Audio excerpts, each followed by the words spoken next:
I convene the February 18th, 2026 regular board meeting to order at 7 p.m. Jackie, please call the roll. Emily Swistak. Here. Vanessa Berry, absent. Debbie Bryan. Here. Josh Martin. Here. Karen Larson, absent. Laura Paley. Here. Liz Sullivan. Here. Thank you. As a quorum is present, Trustee Larson has requested to participate in the board meeting via phone conference due to a medical circumstance. May I have a motion and a second to permit Trustee Larson to participate? I move to permit Trustee Larson to attend the Lisle Library District's regular board meeting by means other than physical presence under 5 ILSC 120/7A due to a medical circumstance. I'll second. Nope. There you go. Okay. I have a motion and a second. Discussion? Okay, Jackie, call the roll, please. Emily Swistak. Aye. Debbie Bryan. Aye. Josh Martin. Aye. Laura Paley. Aye. Liz Sullivan. Aye. Okay, motion passes. Thank you. Welcome, Trustee Larson. Your remote presence will be noted in the minutes. Thank you. Great. Okay. Agenda item number 3 is opportunity for visitors to speak. Public comment is for the general public to address the board. Each person will have up to 5 minutes to provide public comment. Seeing none, we will move on to agenda item number 4, which acknowledges that President Swistak and Trustee Paley reviewed the January billings in February, and that Trustee Paley and Trustee Sullivan will review the February billings in March. Agenda item number 5 is the consent agenda. Is there a trustee who wishes to pull something from the consent agenda? Okay, if not, may I have a motion and a second to approve the consent agenda? I move to approve the consent agenda, which includes the minutes of the January 21st, 2026 board meeting and executive session, the January 31st, 2026 treasurer's report, investment activity report, current assets report, revenue report, expense report, and the authorization of the February 18th, 2026 payment of bills. Second. Okay, I have a motion and a second. Discussion? Okay, Jackie, please call the roll. Emily Swistak. Aye. Debbie Bryan. Aye. Josh Martin. Aye. Karen Larson. Aye. Laura Paley. Aye. Liz Sullivan. Aye. Motion passes. Thank you. Agenda item number 6 is unfinished business. We have no unfinished business to discuss tonight. So moving on to agenda item number 7, which is committee reports. 7A is finance. Any reports? Nothing to report. We're still trying to get a meeting date on the calendar. So I have a date. Oh, you do? Well, I have a Okay. opportunity. Okay. So we had a quick meeting with our investment advisor, and she's available on Wednesday, March 4th. Does that work for the finance committee?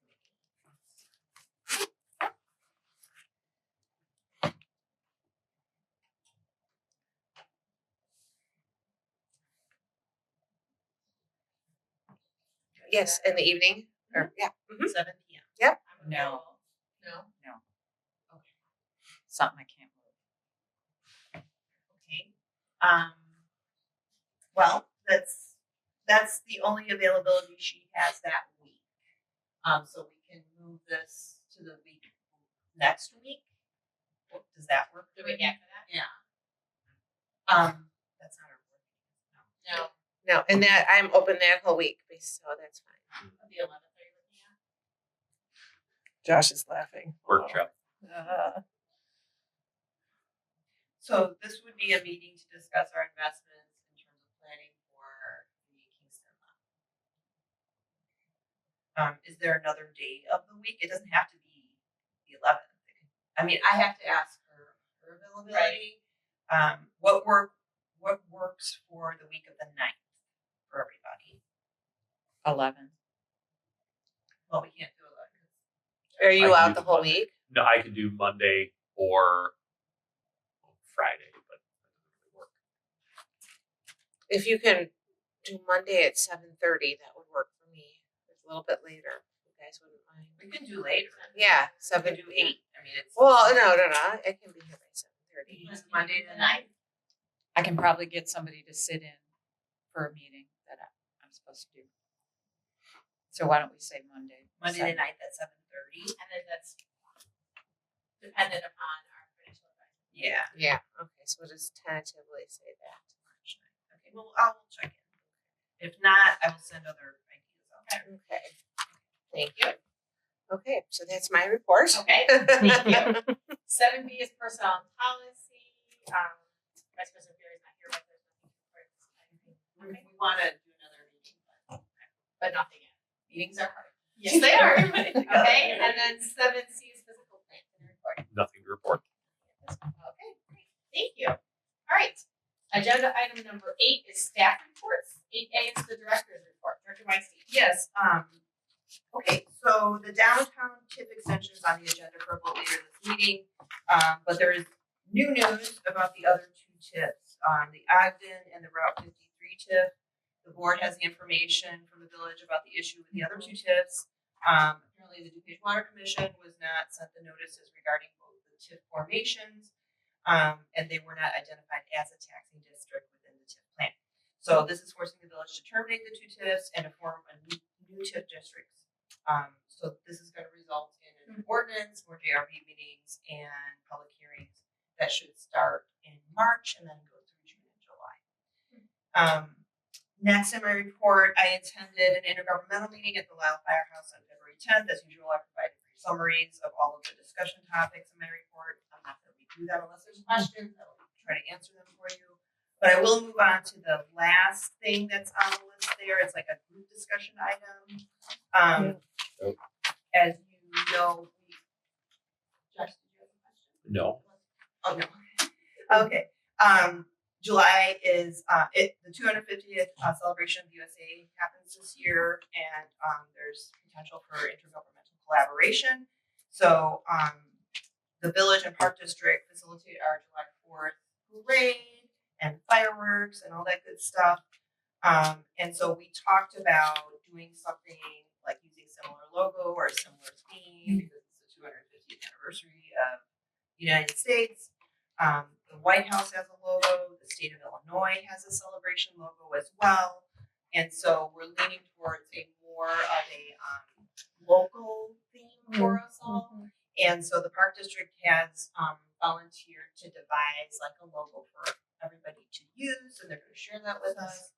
And so we're going to coalesce around the same thing regarding the 250th celebration. And then the other group discussion item involved warming centers in Lisle, and we'll get to that agenda item down the line. And then in keeping with our intergovernmental theme, Vice President Barry, Secretary Martin, Assistant Director Savage, and I attended the Lisle State of the Village luncheon in January. I was happy to introduce Mayor Mullen as requested by the Chamber. I thanked the mayor for appearing at our Diamond Jubilee and giving a speech at our event, and the mayor gave her state of the village and talked about all the progress that's going on in the village. So that was a fun event. And then next on the intergovernmental list, about a month ago, I was approached by the township to talk about having like a mental health program at the library in partnership with the township. And then in February, I met with one of the 708 board trustee members to talk about that program, and it would be targeted towards teens and their caregivers about living in a world with too many screens. And so the working title of the program is The Amazing Generation, How to Choose Fun and Freedom in a Screen-Filled World. This is also a book by Catherine Price, and there's another book out there called The Anxious Generation, bestseller by Jonathan Haidt. And he's co-written this book with Catherine Price. So more to come on all of this. The 708 board is also looking to purchase some books, like 5 to 10 books to give away in the program. So again, more to come on all that. And then just lastly, this past month I received 2 separate communications from family and friends of people who passed away who were patrons of ours. One patron was a definite regular here. He always loved this pile of books. He knew staff by their names. His daughter would like to thank the staff for like all the patience with him because he declined pretty quickly towards the end there, and staff were very patient with him, helped him out with his books and things. So we're working on a plan. She'd like to fund some treats for one of our all staff meetings. We have one every month. That's nice. So it's very sweet. Yes. And then the other communication came from a friend of a woman who was in like a local book group, and I think I mentioned in the report, like she loved the library, loved the staff, loved our collection of materials. she actually bought a laptop just for the purpose of keeping her reading list. Like she used it for nothing else, which is so cute. But she passed away recently, so we are working on a potential donation, and I shared our donation policy with them. And so she's gonna take it back to her group and figure out what they can do. I mean, they're small token donations. I think in the kind of $200-ish range, $300 Nice. range, but Yeah, like very that's sweet. So we're looking at a couple of things, and then I will try to do all of that when it happens. That's my report. Does anyone have any questions for the director at this time? No. Thank you. Okay, then moving on, agenda item 8B is the assistant director's report. Assistant Director Sunday. All right, thank you very much. Same old with IBS. They've been coming out on Friday to work through the system. Everything they've worked on has been working well, knock on wood. So we're going to keep what is working now methodically is working. So we're going to keep cracking at it. We completed the first several annual safety tests. Those usually we schedule them sometime between February and then late April. This one was for our elevators, and we passed. So our next ones now are going to be for the smoke detectors and fire alarms, which also includes elevator staff. So those are coming up in early April. Then the HVAC, there's a lot of stuff that has slowly been coming up. We had one source out to address some issues with the air handler in the east over here that needed some rods adjusted on one of the dampers. And then we also found issues while going through the BAS with the humidifiers. So they were out last week to handle that. They're going to be back to complete those repairs in the next couple weeks. We have an agreement with Stanley, the company who put in the exterior doors, where they come out twice a year for preventive maintenance, and then as well as any calls that we need them for. Preventive maintenance was earlier this month, so that was completed. And we also are going to be working with LaForce, the company who did the automatic doors in the interior, so all the restrooms. There's a couple minor maintenance things that need to be handled for basically each of the doors. They're all a little different. So they're going to come out. We haven't picked a day yet because they haven't been able to find the availability for their tech. But they will be out to do different adjustments on each of the doors, hopefully in the next month. And then finally, event teams met a couple times to discuss National Library Week. It runs this year, April 19th through 25th. So we're excited about that. Adult Services is working on some author visits. We're working on a character story time for the kids, a couple library-wide throughout the week programs. So we're really looking forward to that in April. And then a little addendum on here. The plumbers finally got the solenoid they needed for the East Smith restroom. Nice. So the largest knock on wood, but the restroom is functioning as intended. I feel like every time I say that, something goes sideways. So hopefully we've reached the end of this saga for now. Great. And that is all I have. Thank you very much. Any questions for the assistant director? Okay, thank you so much. All right. Okay, so then moving on, item 9 is new business. 9A is a discussion about the library-owned vacant lot at 725 Front Street. So I'm going to give you some background information first before we start discussing.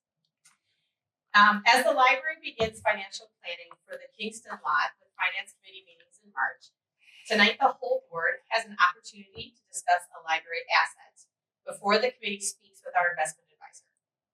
Our advisor will evaluate all assets to determine a financial plan. I'd like to gauge your perspectives on selling the property on Front Street to assist with funding the Kingston Lot project, or whether to retain the property for future LLD purposes. If the board is interested in selling the property, the LLD would have the property appraised, and that would remain confidential until discussed in closed session, where we'd set a price for the property. If the board leans toward retaining the property, we as a board or via committee should have more discussion about what we'd like to see developed on that lot. And lastly, if we are unsure tonight, we can still have the property appraised to learn its value in the current economy, and that appraisal would remain confidential under 5 ILCS 140/7R until the board is ready to make a decision. Okay, so we're going to go around the table and check in via phone. So Karen, would you like to speak first? What is your perspective on that?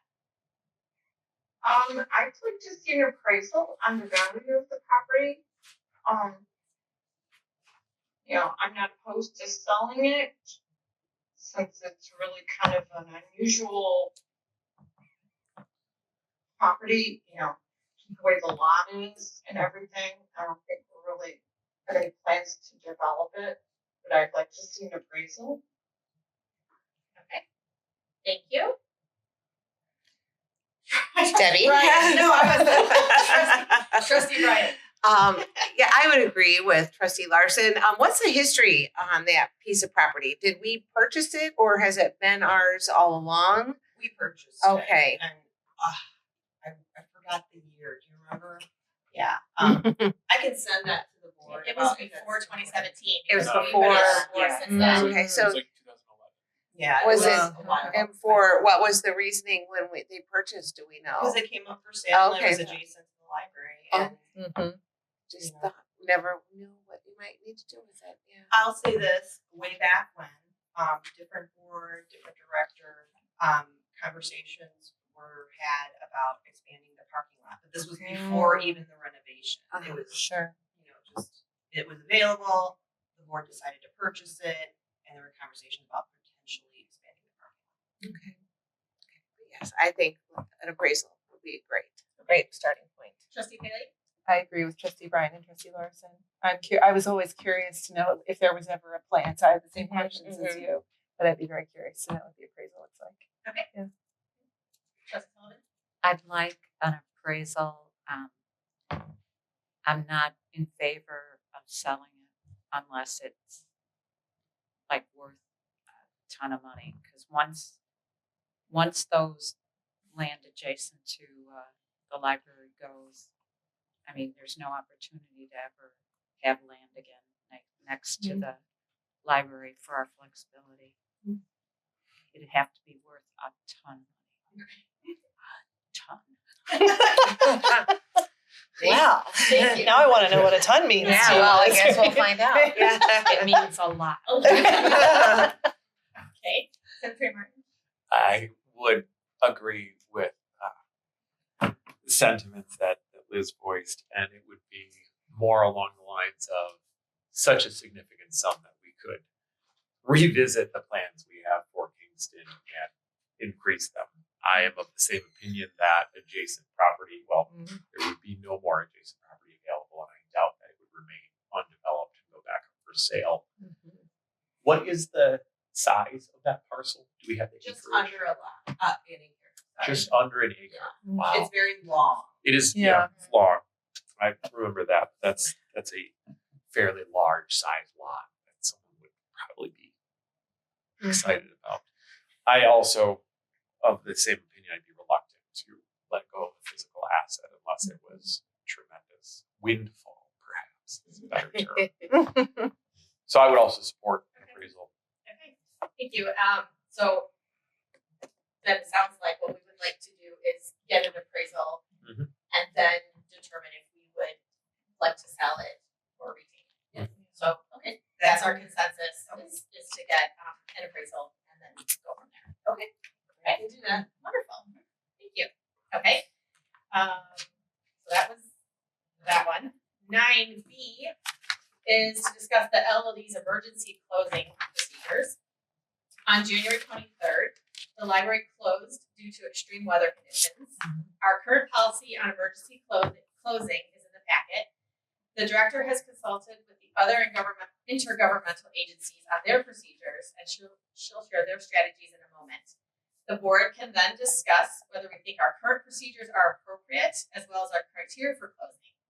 Director Weinstein, can you please share what you learned from the other agencies and what we use as criteria for this past closing?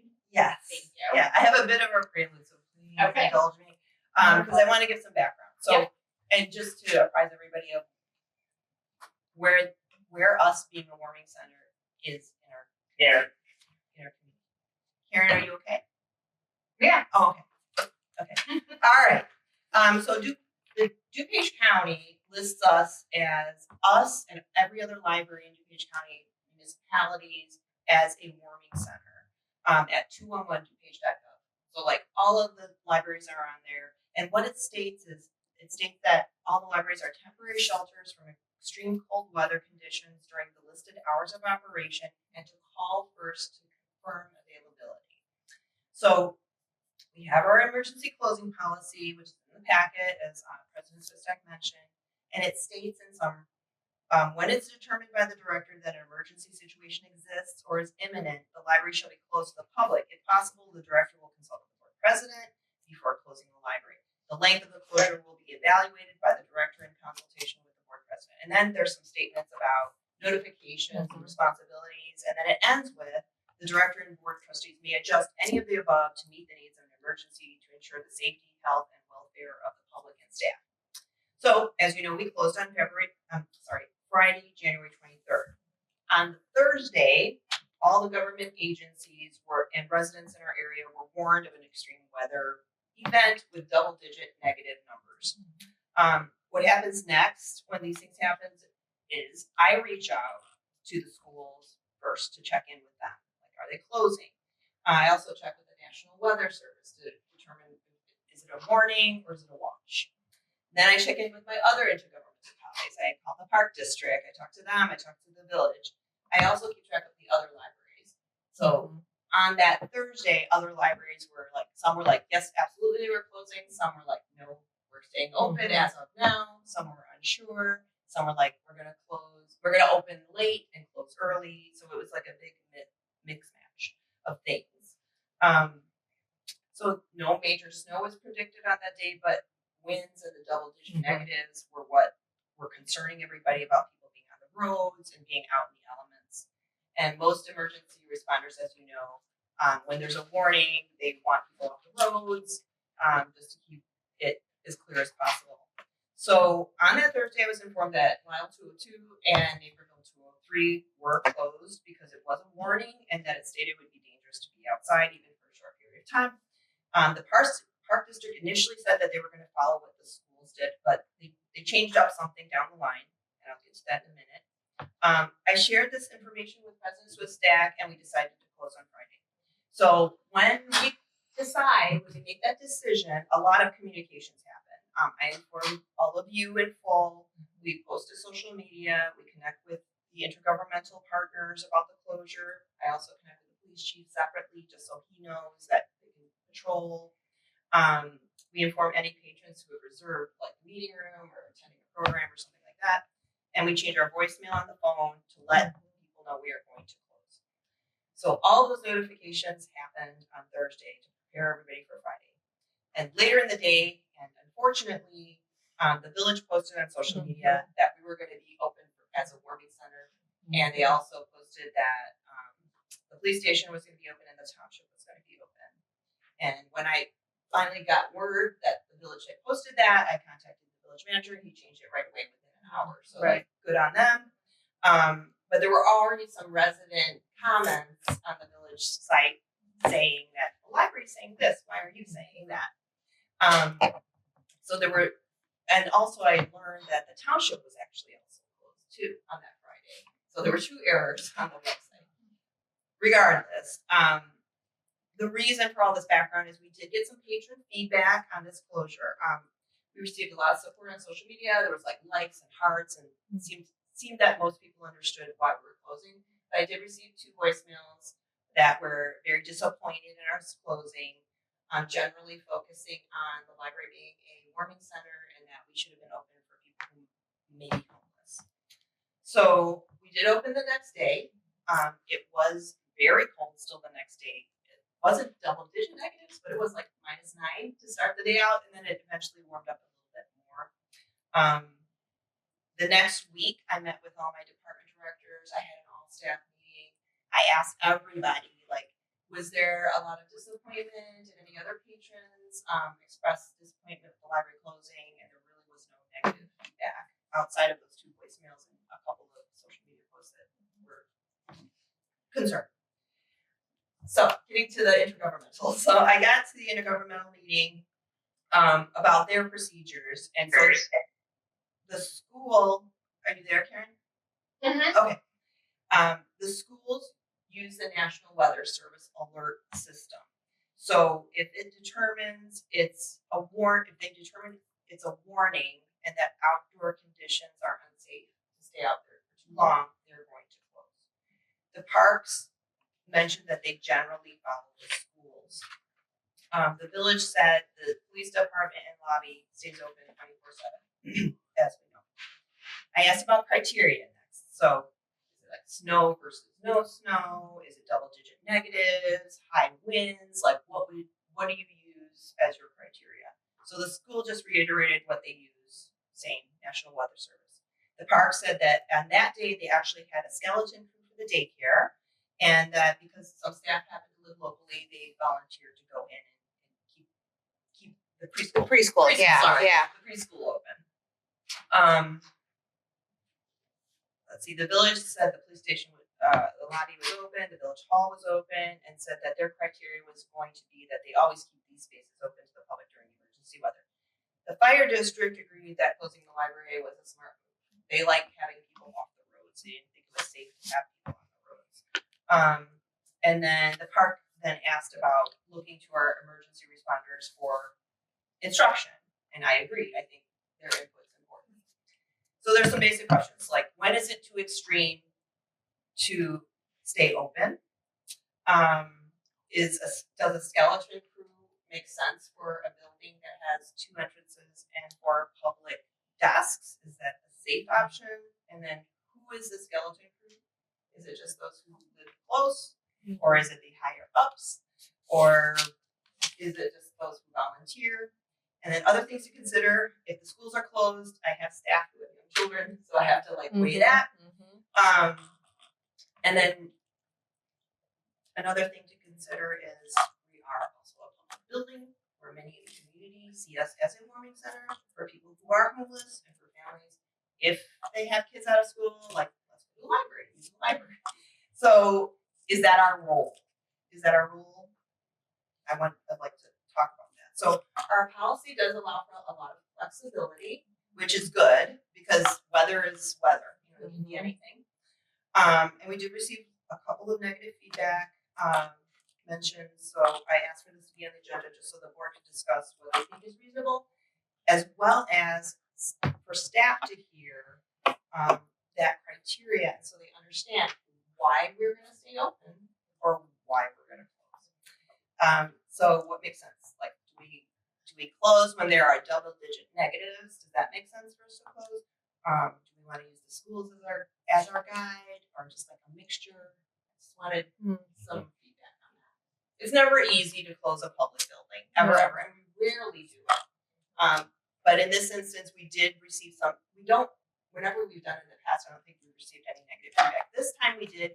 I have a feeling because there was no snow on the ground, and people were like, "Why are you doing this? You need to stay open." But it was 2 people. Okay, thank you.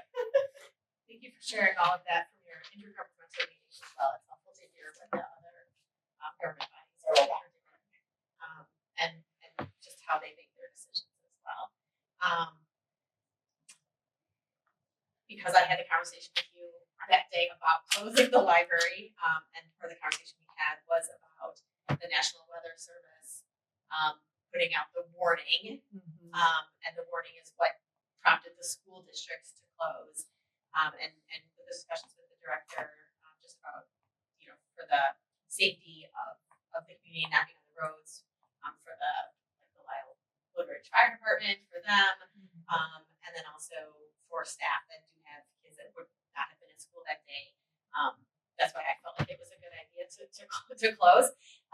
So that being said, I agree with the decision that we made. So I'd like to open it up to the other trustees and see your feelings on it, just because you know where I stand, just because I made that decision. So we went this way last time, so we'll go this way this time. So Secretary Martin. My first statement is just that, because there's really no requirement or definition around what a warming center means. Opening the library means that you're open. So I think that if the discussion was ever about whether or not to open, it would have to be with full staff, because you can't explicitly say, "Oh, we're only allowing those who are unhoused to come in and warm up on this particular day." Like, the operations have to be to staff for openness. That being said, I fully agree with the decision policy as is, leave it up to the discretion of the director and the president, because there are circumstances where maybe there's not snow on the ground, but it's still unsafe to travel. We don't necessarily want to continue to encourage people to be out in the inclement weather. And I think the more appropriate response to the warming center standpoint is to encourage, as we've done in the past through our other governmental agencies, those more appropriate resources that are tailored explicitly towards unhoused and less fortunate individuals to get the right service, as opposed to trying to maintain that in some capacity with still being open for patrons, because you could very easily then have other situations where, all right, you have parents and children and a preponderance of other people who are using the facility. I don't know if that's a good or bad thing, but I also don't think this particular decision was incorrect, nor do I think anything needs to change in the future. I like the policy, the way, especially the first paragraph is written, because it allows for flexibility in the decision making. I don't think that you can say that you're not going to be able to write down on a piece of paper all of the possible conditions and all of the possible outcomes. It's just never going to be that cut and dry. So I think it's on a case by case basis, and I agree with Secretary Martin that if the library is open, it's got to be staffed. So that's just my thoughts. Thank you. Trustee Bailey? I agree with both of you. I think that's just feedback, right? I agree with both of you, and especially your point, Liz, about all of the possible conditions and all of the combinations of all the possible conditions. There's no way that you could list all of those things. I don't disagree at all with the decision that was made last month. I was curious though, how many times have we closed when there have been adverse conditions? Because I did see on social media the confusion. I had already known that the library would be closed, and then I saw the village announcement. So that I'm sure is the source of some of the upset. But I did wonder, how many times have we closed, and how busy have we been on those days over the last couple of years? Yeah, no, sorry. On the days we've remained open as a warming center, how busy has it been? And have we closed over the last few years, and how many times? Over the last few years, it's very rare, maybe once a year. That's kind of what I thought, yeah. And those have been, and that's why this was a little unique. Yeah. Those have been where we've had like blizzard conditions. Right. And our snow removal team could not Yep. keep up Yeah. with having the parking lot be safe for people to traverse or drive through. Yeah. So like that's when we made that decision. And Yeah. again, we communicate with everybody in the community, and it's usually a unanimous decision that we're shutting down. I agree. I think it was the right decision to make, and especially with the what the first responders encouraged. I mean, it seems that we should really respect what they've asked of us, to keep people off the roads, and if it's even just us keeping, the staff off, I think that's important. I mean, the police station is a warming center, and that's open. I mean, Lisle isn't a giant town, so it's, it's not like, if you come here, you can't just head over there.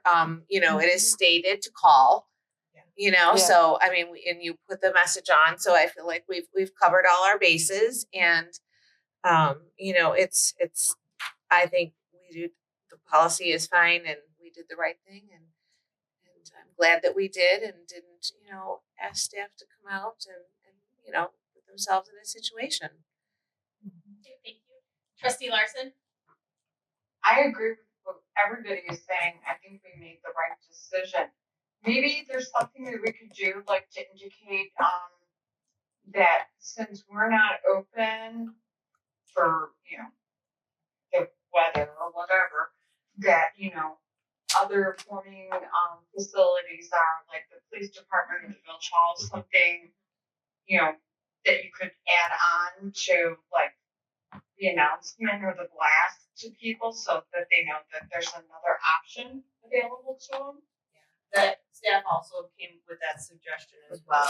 We would touch Yeah. base and maybe put that as part of our signage. That's a Right. great I idea. think that's a great idea, definitely. Yeah. Otherwise, I think it's fine the way it is, and you know, in almost the 8 years, what, one other time I remember it being closed, but yeah, no. Rare. Safety, yeah, safety is more paramount. Thank you very much. So, One more question. yes, Why did the village post anything about what the library was doing? they posted about warming centers Yeah. in the village. Yeah. I see. So they didn't post anything specifically about our status. They just posted It that we was, were in these warming are, center. and they showed Warming pictures, and there were pictures of the Ah. locations. Okay. Yeah, But there was no checking in.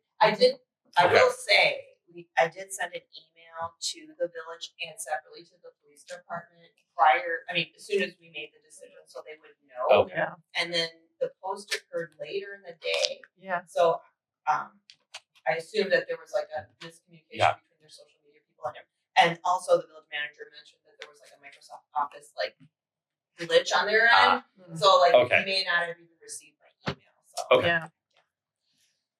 Okay, thank you. So, sounds like our discussion is just great. No, it's good.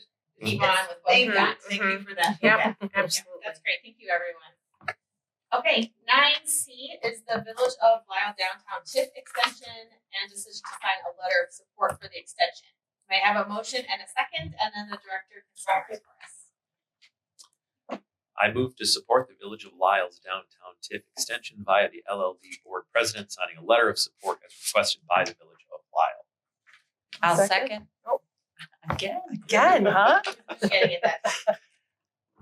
Liz, you take it. Okay. Okay, so I have a motion and a second. Director Weinstein. Okay, so in the packet are communications and a template letter from the village, their attorney, and the TIF consultants for library board consideration. Last month, trustees were asked to submit any questions regarding the extension, and I didn't receive any questions to forward to the village. I've had multiple conversations with the village manager and other intergovernmental colleagues on the extension, and I think it's known that the fire district and the school district have some reservations about TIFs, including this extension. And we all know that if just one agency votes no, the extension will fail and the village will redraw the downtown TIF. I know that the superintendent at District 202 presented a scenario to their 202 Finance Committee recently about how the extension would impact the district. And in the scenario, it's viewable on YouTube.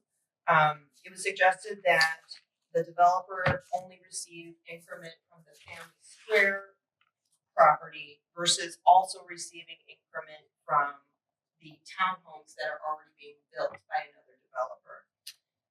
That would ensure that the school district and the other taxing bodies, including us, would receive some property taxes from the downtown TIF. The townhome project is called Arbor Station.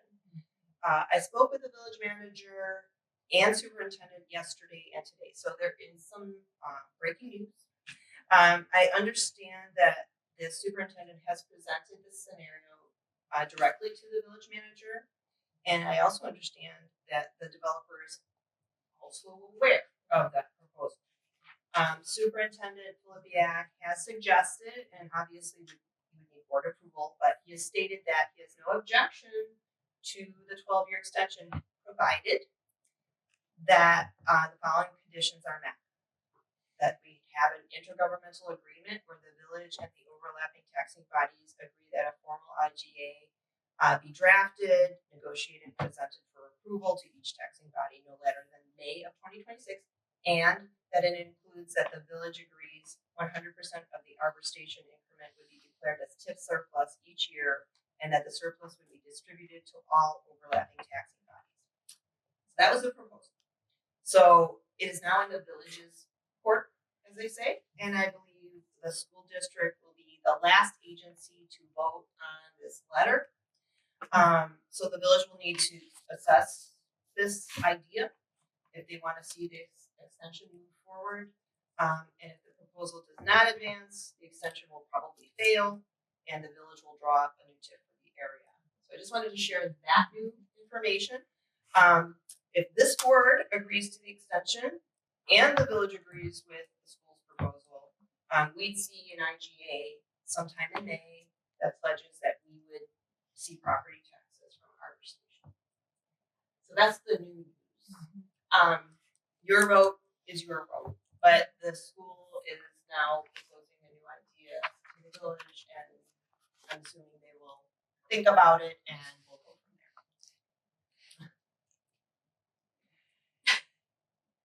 I feel like, I mean, right now I just feel like we're lacking that some additional information, right, that makes it more challenging to vote. Like, I kind of feel like, Well, think about it this way. So if anybody votes no, it dies. If this board votes yes, you're approving of the extension, and then let's say all the other taxing bodies vote yes until it gets to the school. And then the school district is asking the village to agree to an IGA that allows for Arbor Station. And if the village is good with that, and if it works for the developer, then we would receive property taxes from Arbor Station. If the village says no, and the developer says no, the school, and I have to use the word may because it hasn't been board approved yet, right, the school may vote no, and it would die anyway. Yeah. So there's an option for some property taxes for everybody. So that's the option for the last vote. all right, would anyone like to start chiming in with their feelings? I can provide some feelings. Regardless of what the school district does or says, sometimes I feel like they don't actually understand their constituents' best interests, those being the school-aged parents who are paranoid about other things. But I won't talk too much more about the schools. That's a lie, I will. The 12-year extension, in my opinion, is trivial from our standpoint, from a pure taxing body. Really, it doesn't take effect beyond 2035 instead of 2050. Yeah. So the incremental increase to us, one way or the other, is more or less immaterial. I understand being a steward of our constituents' finances, but at the same time, we need to face the reality that if we're leading constituents because they're going elsewhere, right, literally leaving because of the lack of resources, services, things like that, that incrementally increases the tax burden on everyone who remains. That's really the issue I have with the schools and all the other taxing bodies. It's like, what do you expect? Eventually, these will go away. We have permanent increases in the taxing body, and as a result, everyone's taxes are spread among a larger pool of individuals. If this doesn't make it, if further TIFs don't make it, then it's less desirable for anyone to be here, residential, commercial, industrial. And as a result, whoever remains is stuck holding the bag one way or the other. So I'm in support of it, mainly because it's something that needs to happen with the commercial development, and because from our perspective, it's fairly insignificant. Thank you. Anyone else have anything they would like to share, add to the discussion? I think that was very well stated, Josh. I feel like you boiled it down a little bit for us. Thank you.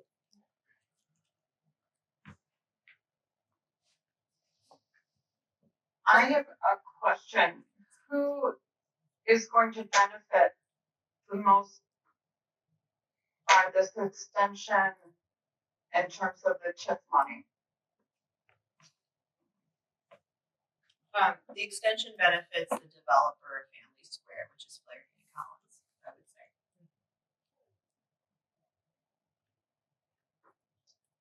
Does anybody know how much they would get in that TIF amount? I think it's in the packet at the Yeah. very back of the packet. Page 44. I didn't see it.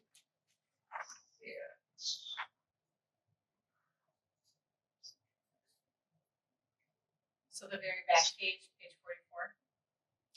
Do you have that in your packet? Yeah, let me look. Page 44.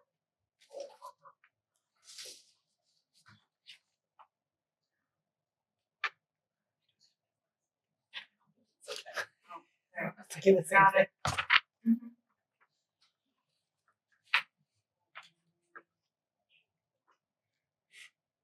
Okay.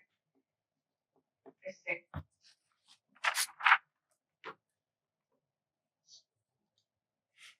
Thank you.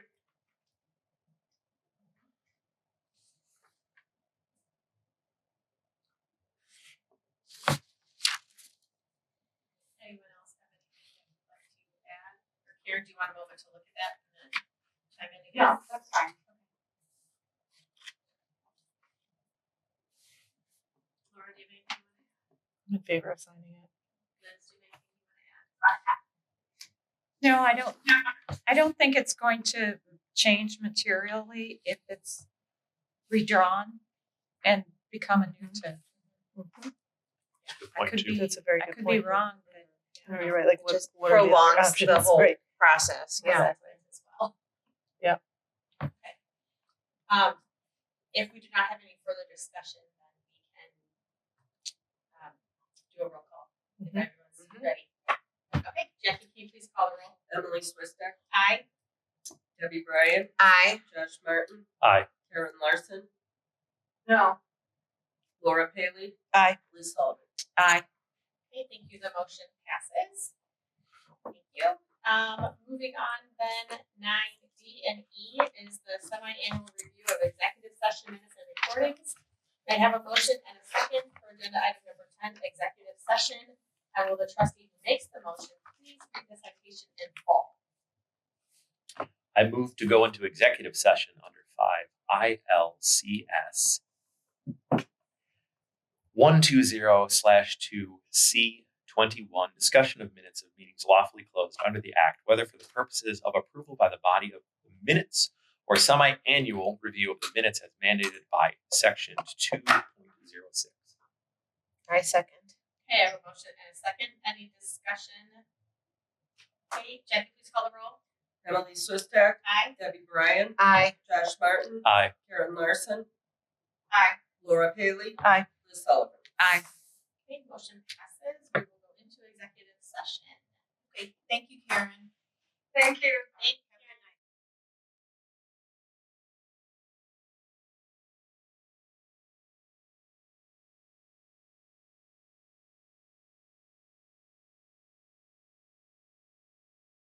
We are now in open session at 7:55 p.m. May I have a motion and a second for agenda items 9D and, oh wait, sorry, and E? No, let's do 9D first. 9D. Okay, I move to release the August 13th, 2025 minutes of the LLD Board of Trustees. Second. Okay, I have a motion and a second. Discussion? Okay, Jackie, please call the roll. Emily Swistek, Aye. Debbie Bryant, Aye. Josh Martin, Aye. Laura Paley. Aye. Liz Sullivan. Okay, motion passes. Thank you. Okay, and then may I have a motion and a second for agenda item 9E? I move to destroy the February 21st, 2024 and August 14th, 2024 recordings of the LLD Board of Trustees. I second. Okay, motion and a second. Any discussion? Okay, Jackie, please call the roll. Emily Swistek, Aye. Debbie Bryant, Aye. Josh Martin, Aye. Laura Paley. Aye. Liz Sullivan. Aye. Okay, motion passes. Thank you. And then agenda item 11 is opportunity for trustee comments. I'm going to start with Secretary Martin. All right. Thank you. I appreciate the opportunity to continue to discuss further discuss the property development. Looking forward to getting that finance committee meeting on the schedule. I'm very much eager to see that project move forward, and really want to just encourage and reiterate that I support it and support whatever means we need to pursue in order to make that happen. So I'm excited to continue that moving forward expediently and hopefully develop that as an additional resource for the library district. That's it. Thank you. Thank you. Trustee Sullivan. Nothing at this time, thanks. Thank you. Trustee Bailey. I also have nothing at this time. Okay, thank you. Treasurer Bryant. Oh, I have to say something. Can't let it just go. Two things really. I just from the community, I had somebody approach me and just say how much he loved the library. He said, every time I see a book on TV or I hear about it, I read about it in a magazine, I look at the library and it's there and I can almost always get it. And it was just, you just feel so proud. So I just really wanted to pass that on because it's so nice that, people really are just getting exactly what they want from us. And, and I know myself, it's such a short wait time, even if something goes on hold, which is, just wonderful. So, and I also love the new little book carts. Those were very, very cool. And I love that you kind of went on both ends, good for if you have a cane, good if you have a baby in your arms, and I thought it's just wonderful. So I have to say, if I can, that came from a patron comment card, and she Super said she was disabled, and she wished that we had something that could assist her. So we did a little research, branded it a little bit, and I just wanted to. I called her when we always call people who leave their number. They want to, they want to talk about it. So I talked with her. She told me her story. Talked to staff. We looked into getting cards. We had services brand a little sticker on it with our name on it, and then I called her back, and she was so pleased. And she was like, "I can't believe I asked for something and it came to fruition." I'm like, "Well, that's what we have." So, yeah, it was good. It's great. Wonderful. Hey, thank you. I actually was going to say something about that too because I just saw that on social Me media too. this evening before I came over here. And I was like, oh my gosh, this is so cool. The rolling book basket. So that's great. So really excited about that. I'm excited about the things that the event team is planning. So National Library in April, and then even just having the idea of summer read being on the brain is exciting too. So I love all the big library-wide events, and I feel like it draws a lot of people in and showcases what we do here. So really looking forward to both of those. And then also I just wanted to thank everyone for all of your thoughtful insight this evening. We had a lot of things that we needed to discuss, and I really appreciate that everyone gave their opinions, their insights, their feelings about the topics that we had to discuss. So thank you for that.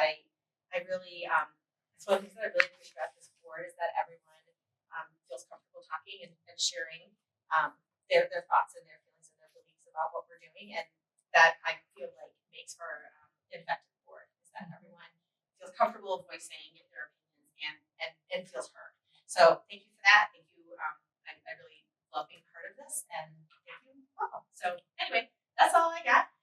So the last item on the agenda is to adjourn. May I have a motion and a second? I move to adjourn. I'll second. Okay, motion and a second. Any discussion? I don't even get involved in that. Okay, all in favor? Aye. Okay, we are adjourned at 8:01 p.m. Great. Thank you, everyone. Thank you. Good work.